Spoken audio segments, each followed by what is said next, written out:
Okay, here we are, episode 10, long time coming.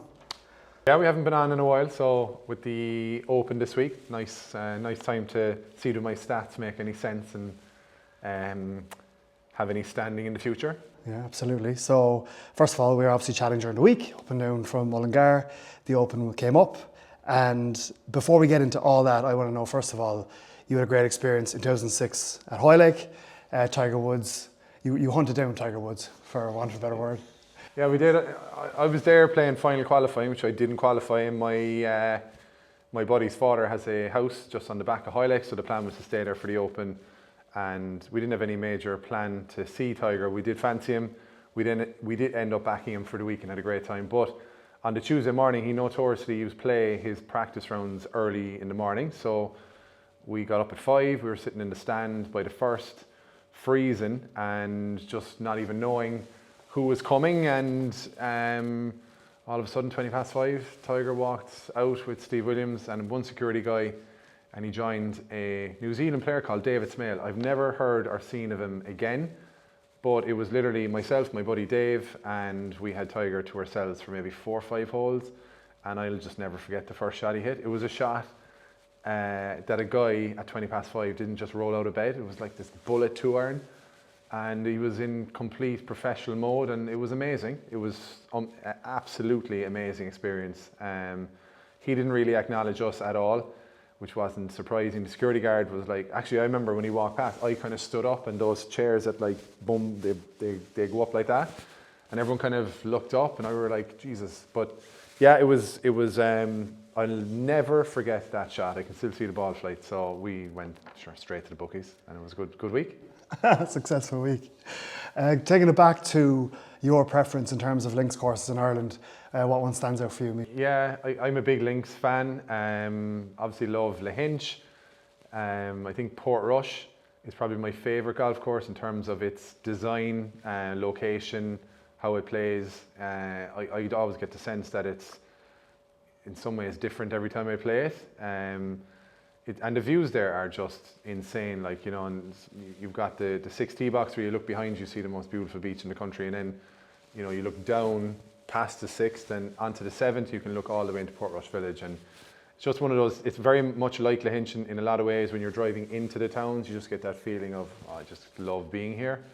They're just special places with great golf courses. For you, what makes a great links course?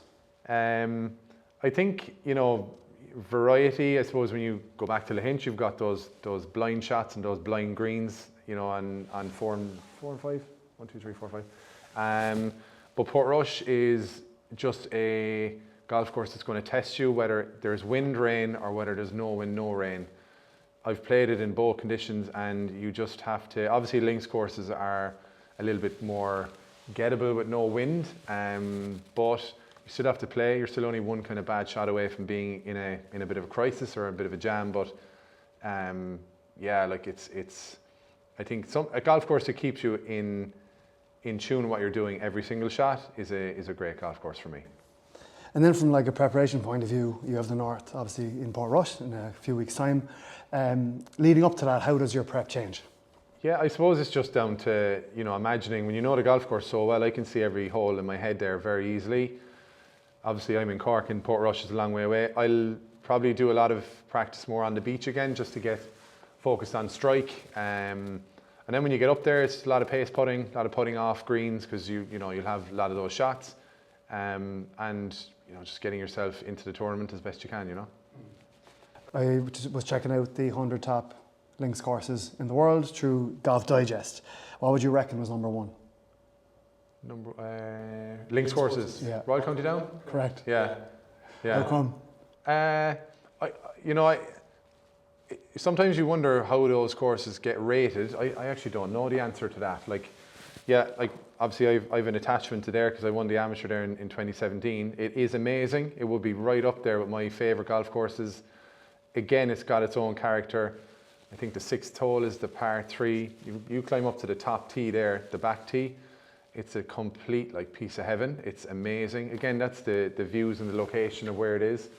And when you walk up the fairway on 9 and you see this big drop and the whole hole opens up, and you get to look down onto that clubhouse. You get to see Sleeve Donard and all the stuff that, yeah, it is amazing. It really is. It's a really, really good, tough golf course. So it's a special place as well. Take us back to 2017. What was special about that time, going in, winning that, and winning the amateur there? I had no business winning that tournament, none whatsoever. And I still look back at it and go, you know, I just won that event by pure grit, to be honest with you, because the weather was so bad in places. So whatever end of we'll touch on this with the Open, whatever part of the draw I was in, I probably was the best player in that part of the draw in that weather because the score suggested that. So I just hung in there, and I had just come back from being a pro, didn't know the field. There was all this, you know, publicity about the best assembled Irish amateur field for Walker Cup players and US players, etc. I didn't know any of them. I could stand on the range and hear and look at the better players who I assumed were these guys.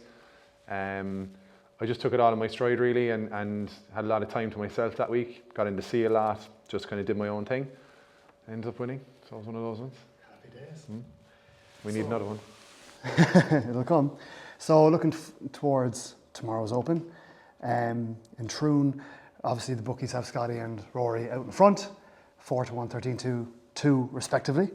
What are your thoughts? You did some research. It's interesting. We've done a bit, like, so what are my thoughts? I remember when Stenson won there in 2016, they obviously separated themselves from the field, himself and Mickelson. You're kind of going, how did they do that?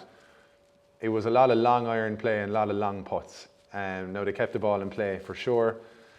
The weather, so it looks like it's going to be a pretty steady wind for the first 2 days for sure. And that's really all I've looked at so far. You're just trying to get a vibe of what's what. Is it going to be early, late, or late, early is going to get the benefit, which can happen at times in Opens. It seems to me that I've looked at a couple of different forecasts. It just seems to me that it's going to be steady enough. Its wind is going to get up as the day progresses on Thursday and drop a little bit Thursday evening. But, you know, Troon is a course, small target, small greens, a couple of different players. I went early first and I saw, right, Nairn at 75-1 playing at 646. Adam Scott, I really liked how he was swinging the club and putting, but really swinging the club at the Scottish Open.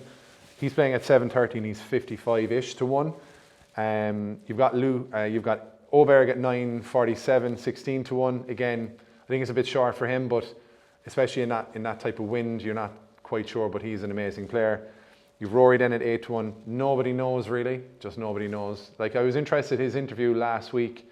Tim Barter interviewed him at the end of the Scottish Open, and it was all very positive. It was kind of, look, I think he was 14 under, he finished 4th or something. It was all very much in his stride. So it's the thing with him, you're just wondering how he's going to play if the wind really gets up. And looking at the gusts are looking that they can gust up to 36 or 40 kilometers per hour. So that's quite a lot.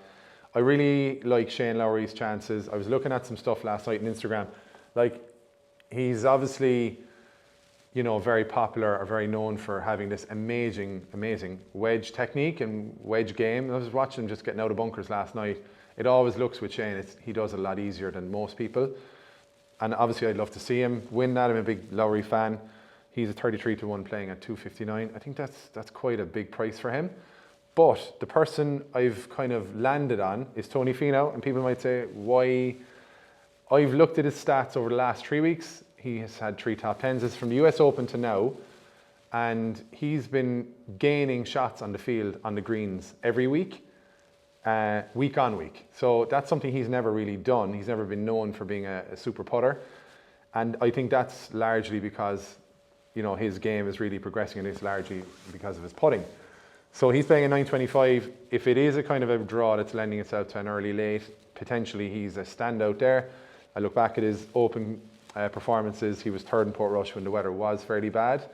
So I think, yeah, Tony Finau hits the ball well. He hits it long. He doesn't need woods per se. He can work longer irons or 3 woods around the place, which Troon will probably lend itself to, depending on the last few holes and how that wind plays. Like, people are going to have to drivers.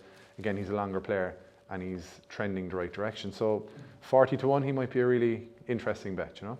I'm getting on that immediately. And given that it starts tomorrow, we're under time pressure to get this out today. So we might as well leave it there. Perfect. And be back with episode 11 next week. Cool.